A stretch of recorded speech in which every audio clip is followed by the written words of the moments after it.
So in this video, I'm going to show you how you can optimize certain keywords that are already ranking on your website to be able to rank higher in search engine result pages. So to do this, I'm going to use ESW Beauty as an example. It's a beauty brand and they sell absolutely amazing product. So first thing you want to do, you want to have your SEO tool. I'm going to be using SEMrush as an example. So here, if you're using SEMrush or Ahrefs or any other SEO tool, the first thing you want to do is to input the domain of the website into the SEO tool. So this way you'd be able to see what the website is currently doing and then the existing keywords that are ranking and their positions, of course. So here using SEMrush, here you just have to go here to the top organic keywords.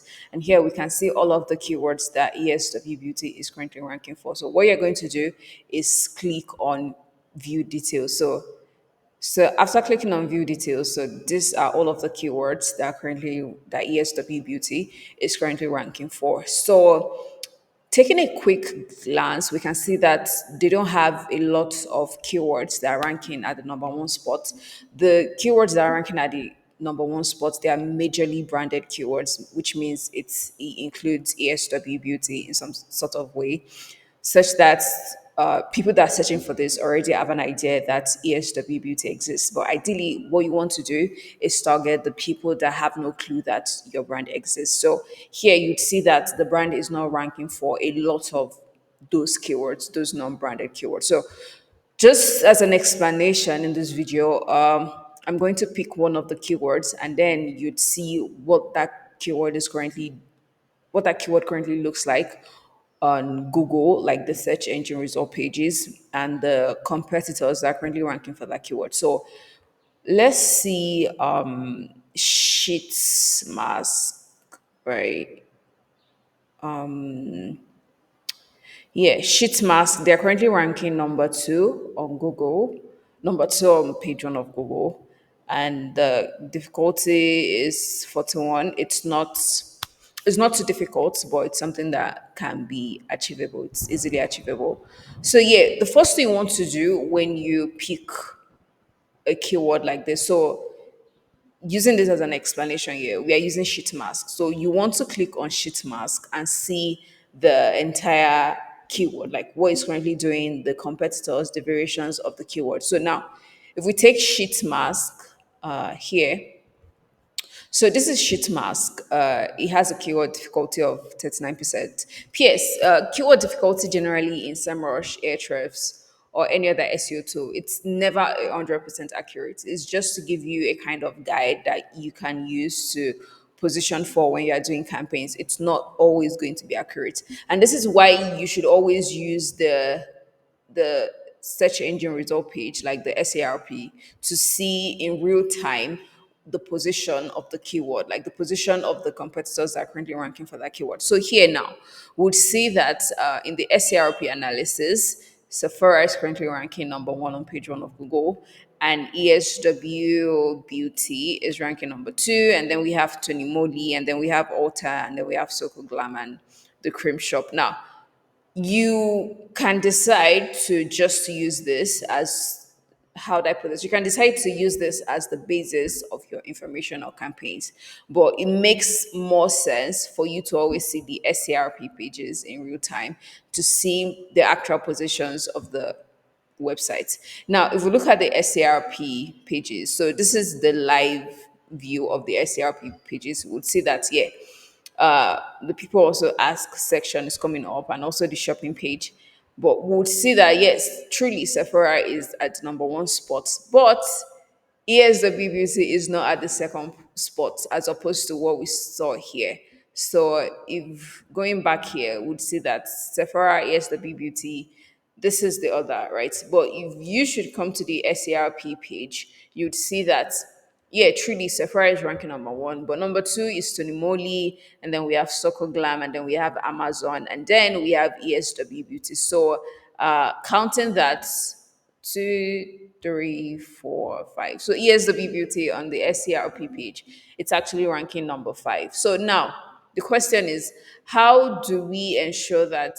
How can we carry out a campaign such that ESW Beauty can rank at this spot, or ESW Beauty ideally is here. So how can we actually get it to be here or here? But ideally, we are going for the number one spot. So the first thing you do is to check the websites that are currently at the number 1 to 5 spot to see what they are currently doing, what they are not doing, but they should be doing, and how you can easily capitalize on that and optimize that in your own website or collection page. So, judging from this, you'd notice that let me put this. So here, this is Sephora, right? And here we'd see that this is majorly a commercial transactional intent keyword, actually transactional. And here you'd see that it's a category page, right? Now, if you were to check the other website, which is Tony Moly, you'd see that it's also a category collection page, right? So this tells us that it's category pages or like collection pages that are ranking for the sheets mask keyword. So here, this is also the page ranking on number 3. So Ulta Beauty would say that it's a collection page too. And if we were to look at the last the last website, the number 5 website, we'll see that it's also a collection and category page. So yeah, that already tells us that the keyword, it's a collection and category page. It's not blog content. So now, if we take a look at Sephora, though in this case Sephora has a I domain authority coming here, you'd see that the domain authority, the authorities call, that's the acronym for this, would see that Sephora has the highest authority score here. But you'd notice that authority score doesn't really matter in this particular ranking, because here we would see Amazon has an authority score of 100, but it's not at the number one spot. Here you'd also see that this author has an authority score of 79, but it's not here, which tells us that it really, for this particular query and keyword, though yeah, ultimately the authority score would help to push the collection page higher, but it isn't the first determining factor here. So what we want to do now is to identify the determining factor. So here, let's go to Sephora. So this is Sephora, right? We want to see what is Sephora doing. So here, so I would always say, which is actually pretty much the standard, when you are optimizing for keywords generally, you want to start from the top to the bottom, right? So from the top, you want to start from the URL. The URL should always contain the target keyword. And then after that, you want to check the H1. The H1 should always contain the target keyword too. Then H2s, H3s, definitely you can use variations, but the keyword in itself has to be in the H1s, in the headings rather, and then the URLs. So here we want to check if this sheet mask is actually in H1. So what you want to do, just click on inspect, and then we can see that this is not in H1. The H1 is not specified. So that is a flaw right there that we can easily capitalize on. So here, moving down, would see that, yeah, moving down, would see that Sephora has some content, meaning that it's not just a category or collection page. Now, for every category or collection page, they shouldn't just be products. Yes, it is a category page, right? But for search bots, Google crawl bots, to be able to understand what the page is about and be able to actually rank the page needs to have some content, because it's only through this way that the Google search call bots can easily understand what the content is about. It doesn't mean that they wouldn't be able to understand it without the content, but having some content on your category collection page gives you an edge over other websites or other pages that do not. So here we would see that Sephora has some content, and then you can see that the content, they also did some internal linking, because yeah, you can see that this links back to face mask, then so face mask again, and then bubble mask. So here, Sephora has some content, right? Which we can kind of start deducing that, okay, this might be what is giving this page an edge over others. So if we were to check others, which is Tony Moly now. I think this is the one ranking on the second spot. We see that, yeah, Tony Moly has some content, but it's not, the content is not, how would I put this? The content is not nuanced in any way. It's very surface level, because here you see that Sephora still tries, saying, implementing other keywords as well in this, and just giving it some content, how to use this, how to avoid this particular build up with this face mask. So here we can see that Tony Moly has some content, but it's very negligible compared to the one that Sephora has. So if we look at the other websites, we'll say this is Ulta Beauty. Ulta Beauty, this is basically just the category page. So here we also want to check if this, now they don't even have, this page has no heading. So their URL still has the Tony Moly sheet mask, but there is absolutely no heading here. This is Tony Moly, the name of the brand. There is no H1 here. So this is another flaw with this current page, that is higher than ESW Beauty in search engine results. So this is another flaw that we can easily optimize for ESW Beauty. Now, if we go to Alter, this is, I think this is the third page that is ranking on page one of Google. Here we'd see that they also do not have content, which is something we can use to outrank them. And let's see if they have H1. So there's sheet mask here. So we want to, let's just see if it's in H1. So this is also not in H1. So we've already noticed that this pages, this collection pages, do not have their H1s specified, and neither do they even have like H2s or versions of that further down the content, which is something they could have done with the content. So let's look at the fourth one. This is Soko Glam. Was I sharing this? Oh, I wasn't sharing this. Oh my goodness. So I was, so let me just do a quick recap. So here in Ulta Beauty, we can see that this is majorly a collection page. It has zero content. And then looking at the H1, let me just redo this because I wasn't sharing this. So what you just want to do is click on inspect. So here, inspect would see that this is also not in H1. So that is also a flaw that we can easily capitalize on. So yeah, moving on to Soko Glam. This is also just product. It's just a collection page. There is no content. So this is an edge we can have and also implement that in the page that we want to optimize. So here they also, okay, so there's sheet mask. Let's see if it's in H1. So this is also not in H1, this is really surprising. Like your collection page, if you're trying to optimize a keyword for a collection page, the H1 is really the main, is part of the main. Like your H1 should always include the keyword in itself.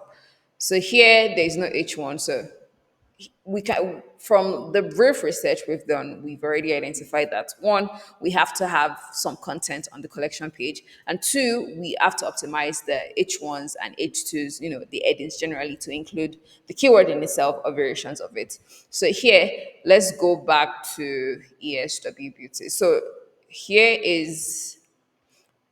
this is ESW Beauty. This is the page that we want to rank higher in search engine result pages. So we can also see that ESW Beauty has no type of content. So let's see if the H1 is already optimized. If it isn't, we are going to be doing that.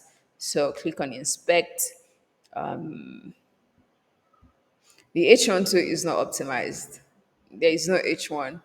I mean, there is H1, but it isn't optimized for the keyword. So first things first, their URL already has sheet mask in it, which is a good thing. So what we want to do now is to optimize this for H1.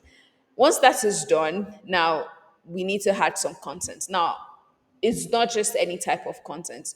And to be able to optimize content that still fulfills the search intent of this particular keyword, what we want to do is to go back to sheet mask, right? We want to say, okay, this is the keyword. Now, we want to see the questions asked around this, because with this, you can easily craft the questions asked around this particular keyword into the collection page. So here we can see that people are asking if sheet mask expire, when to wash face after using sheet mask. So what we want to do to just click on all of the keywords to see the variations of all of the questions. So here would see all of these questions, what is a sheet mask, what to do after sheet mask, all of that. So ideally, what you want to do is categorize these questions to see the ones that are quite similar and how you can still fulfill the question keyword. How would I put this? How you can still fulfill like 2 to 3 question keywords with still the same content. So taking a brief look at this, we could use something around steps, how to use your sheet mask, like the procedures, and then instructions generally, then the frequency of usage, so just add all of that into here. Let me show that. So to just add all of that into underneath here, and that way we would also be able to incorporate like the H2s into the question keywords. Because for here in Sephora, would see that Sephora just bundled the content together, but we can easily add keywords, not keywords, we can easily add questions like how to use your sheet mask, like instructions, then the ingredients used, and then aftercare, stuff that you could easily compile into here, right? Ideally ESW Beauty, but into like this section of the collection page. So from a search bot point of view, they are able to understand what the page is about, and also from a conversion point of view, like if someone was to land on the, let me show this back. If someone was to land on, okay, this is ESW Beauty generally. If someone was to land on this page, they would be convinced to buy. So in reference to that, this page should also have reviews. So here we can have like the question keywords, how to use sheet mask, how to protect your sheet mask, or like the after the post usage tips, and then reviews from past clients, past customers that have used the sheet mask, and also to just add like the ingredients, how it's made, if it's made ethically, and all of those. So this way, even from a conversion point of view, if a potential customer was to land on this page, they would be convinced to buy, to purchase this product. So as a final, once that is done, a final step would be to also add some, to also do internal linking, just like, let me share this, to also do some internal linking, just as Sephora did here. So if they have something like a face sheet mask or green mask or something that is relevant to the question keywords that were targeted on the collection page, it would make sense to also have that as an internal link. So yeah, this is a basic summary of how I would go about optimizing the ESW collection page. I'm trying to share this. So that's the steps. Those are the steps I would follow to optimize this page to be able to rank higher in the search engine results pages here. So I hope you found this insightful in some way, and I'll see you in the next video.